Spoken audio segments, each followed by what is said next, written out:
Banks is a tiny island that can only be reached by ferry. Ocracoke. Locals here preserve a way of speaking that sounds much like their ancestors, settlers who arrived here 300 years ago. It's like a lost form of English. Hoy-toy on the sandstone, last night the waterfall, like moonshine, no fees. People call this a brogue, but it's really just a strong accent. When I was in college, we had a tea to go to for the president. I wanted to earn the dress, and I went to every suite in that room, asking if they had an arm I could borrow.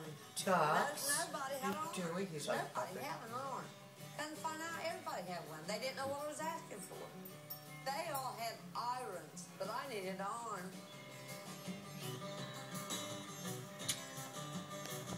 Farther south, in the Low Country and Sea Islands of South Carolina and Georgia, is another dialect.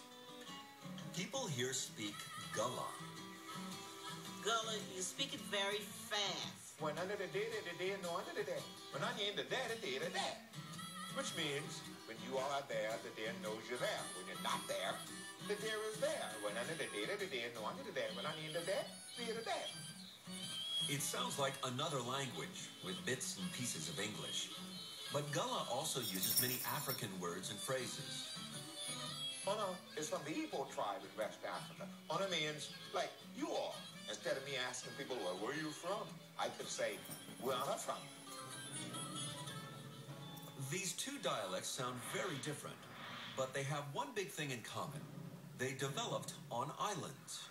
Islands historically have been breeding grounds for dialect differences because of isolation and sort of cultural detachment and so forth. I mean, it's really a matter of communication gaps. Next, on how the states got their